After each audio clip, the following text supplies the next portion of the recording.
Merci, Monsieur le ministre. La parole est à Monsieur Alain Chrétien. Monsieur le Premier ministre, dans quelques minutes, vous allez nous exposer votre plan d'économie pour les années 2015-2017. Ce plan est un terrible aveu d'échec de la politique que vous conduisez depuis 2012. Un reniement complet de ce que vous avez défendu. Oui, le reniement, c'est maintenant.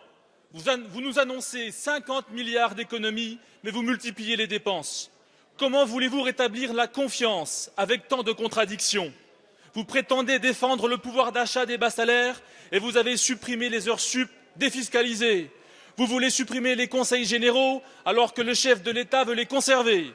Vous demandez 11 milliards d'économies aux collectivités locales et vous leur imposez des dépenses nouvelles comme la réforme des rythmes scolaires.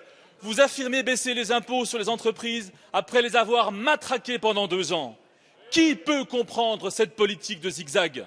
Sûrement pas nos partenaires européens qui attendent de la France de la clarté et des réformes structurelles que nous sommes les seuls à ne pas engager.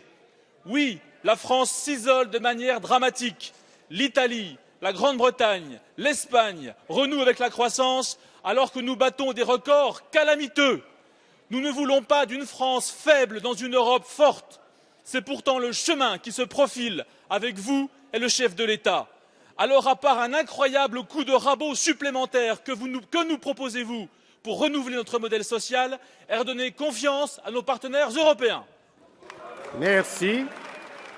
La parole est à Monsieur Michel Sapin, ministre des Finances et des Comptes publics.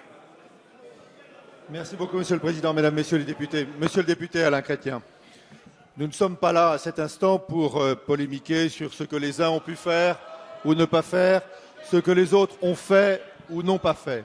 Nous sommes là pour regarder la vérité en face et la situation en face. Depuis plus de 10 ans, la situation de nos entreprises s'est dégradée profondément, au point aujourd'hui que notre balance commerciale, qui était excédentaire, est aujourd'hui déficitaire. C'est un fait. Ça ne date pas d'il y a 1 an, ça ne date pas d'il y a 2 ans, c'est un processus de dégradation continue depuis 10 années. C'est contre cela que nous vous proposons à l'ensemble du Parlement et à l'ensemble de l'Assemblée nationale d'agir. En le faisant comment? En le faisant d'abord dans la continuité du CICE, du crédit d'impôt compétitivité emploi, en allégeant un certain nombre des cotisations ou des impôts qui pèsent sur les entreprises et qui les empêchent aujourd'hui d'investir comme elles le devraient et donc d'embaucher comme nous pouvons les uns et les autres le souhaiter.